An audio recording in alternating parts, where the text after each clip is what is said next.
Hello, good morning प्यारे बच्चों। कैसे हैं? पढ़ाई वगैरह अब अंतिम दौर में अपन कह रहे हैं कि अब हमको पढ़ाई काफ़ी ज़ोर शोर से स्टार्ट कर देनी चाहिए।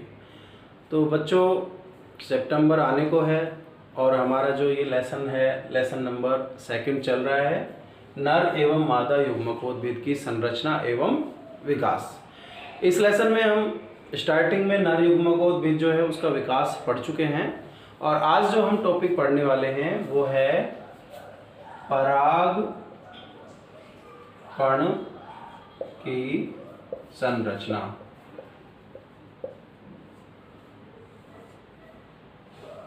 पराग कण यानी कि जो पोलन ग्रेन है उसकी संरचना हम पढ़ने वाले हैं। तो इसकी जो संरचना है उसमें हम देखें तो सबसे बाहर 2 आवरण पाए जाते हैं। पिछले लेसन में भी हम कुछ इसको क्लियर कर चुके हैं, लेकिन और इसको अच्छी तरह क्लियर कर लेते हैं। तो इसमें 2 आवरण पाए जाते हैं।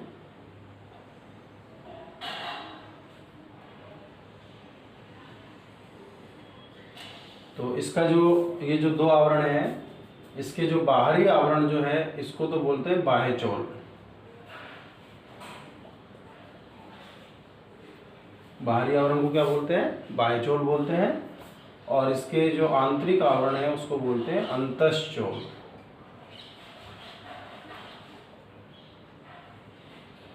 बाह्यचोल, अंतःचोल।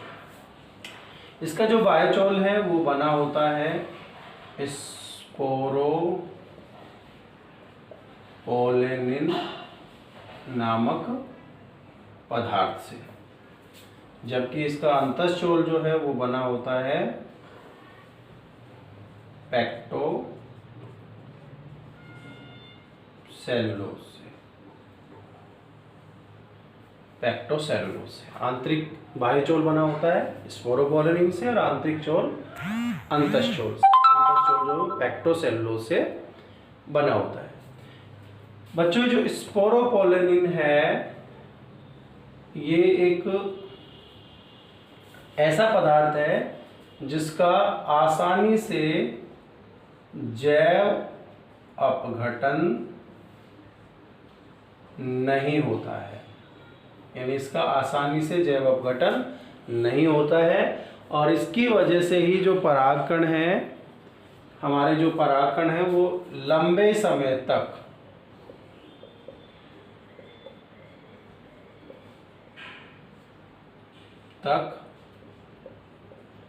नष्ट नहीं होते हैं। यानी परागकण जो है अगर लंबे समय तक पड़े रहें तो वो नष्ट नहीं हो पाते। इसके पीछे जो कारण है इनका बाह्यचोल है, जो कि स्पोरोपोलेनिन नामक पदार्थ से बना हुआ होता है। तो इसका बाह्यचोल किससे बना होता है? स्पोरोपोलेनिन नामक पदार्थ से बना होता है और इसकी वजह से इनका आसानी से जैव अपघटन नहीं होता है, लंबे समय तक परागकण नष्ट नहीं होते हैं।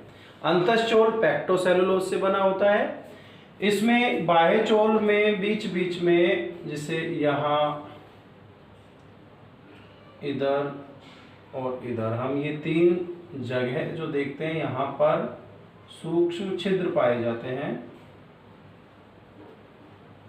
एक्चुअली इनकी जो संख्या है वो 2 भी हो सकती है और 3 भी हो सकती है।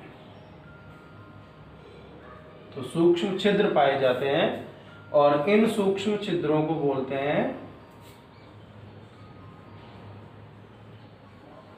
जनन छिद्र। तो हम कह सकते हैं कि इसकी जो सतह पर सूक्ष्म छिद्र पाए जाते हैं बच्चों, और इन सूक्ष्म छिद्रों को क्या बोलते हैं? जनन छिद्र कहते हैं। इनकी संख्या 2 या 3 हो सकती है। इसके अलावा यहाँ पर क्या देखें कि जो बाह्यचोल है इसमें कुछ विशेष प्रकार की ये अतिवृद्धियां पाई जाती हैं। इस तरह से इसके अंदर जो है ये इसका जीव द्रव्य है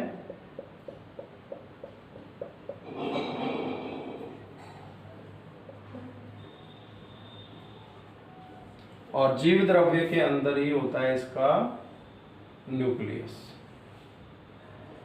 जो कि अगुणित होता है, ये इसका केंद्रक है। तो केंद्रक जो है इसका वो अगुणित होता है।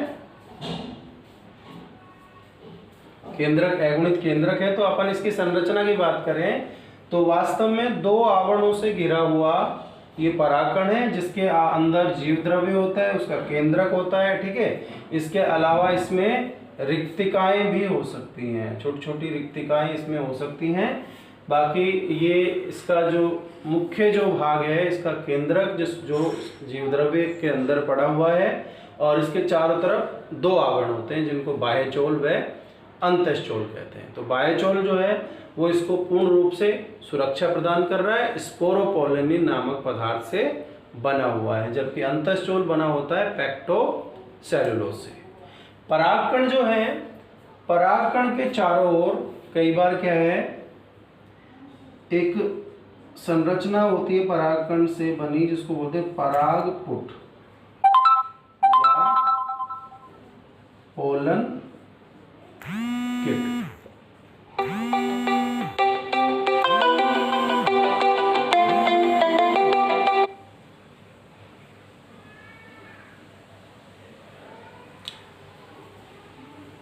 तो बच्चों ये जो संरचना है परागपुट या पोलन किट, ये क्या होता है? इससे संबंधित क्वेश्चन पूछा जा सकता है कि परागपुट या पोलन किट क्या होता है।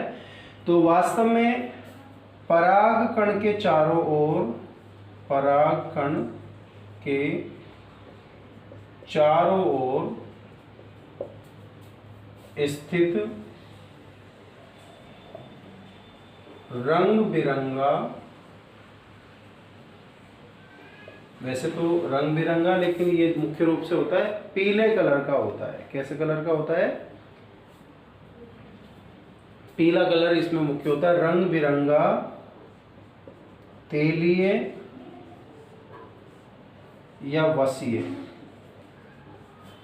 वसीय चिपचिपा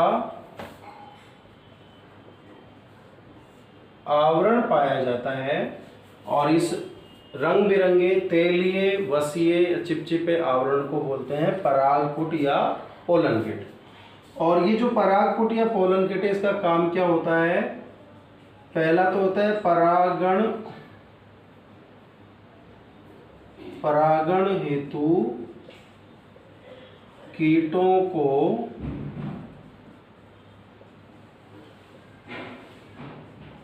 आकर्षित करना। ये तो इसका पहला कार्य हो गया किसका? पोलन किट का। और इसका जो दूसरा कार्य होता है वो होता है सूर्य की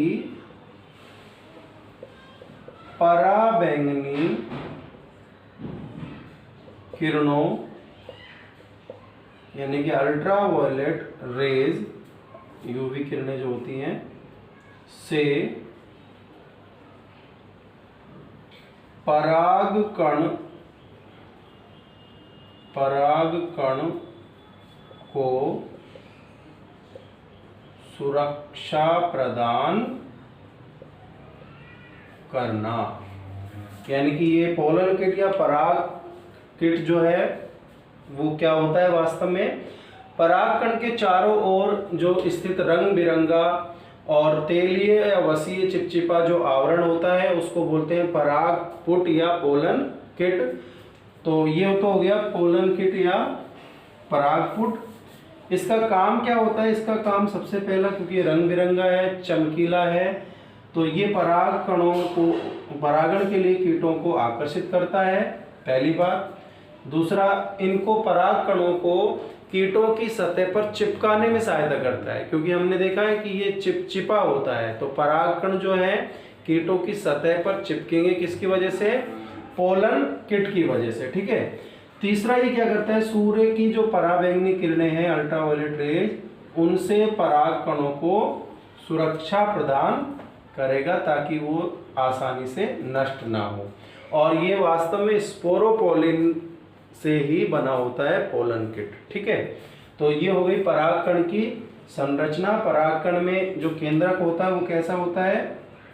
इसमें एक अगुणित केंद्रक होता है जो जीव द्रव्य के अंदर पाया जाता है, और इसमें इसके चारों तरफ दो आवरण होते हैं, बाह्यचोल और अंतःचोल। बाह्यचोल स्पोरोपोलिन नामक पदार्थ से बना होता है, जिसका जैव अपघटन आसानी से नहीं होता है और लंबे समय तक परागकण नष्ट हुए बिना सुरक्षित रहते हैं। तो इसके अंदर जो बाह्यचोल है, इसमें बीच बीच में छिद्र होते हैं जिनको जनन छिद्र कहते हैं। जनन छिद्र का मुख्य जो काम होता है, यहाँ से पराग नलिका निकलती है। पराग नलिका, जब परागकण अंकुरित होता है तो पराग नलिका निकलती है, और ये पराग नलिका जो है, इसमें जो स्त्री केसर है उसके अंडक में अंदर प्रवेश करके अंडाशय के बीजांड भाग में प्रवेश कर जाती है।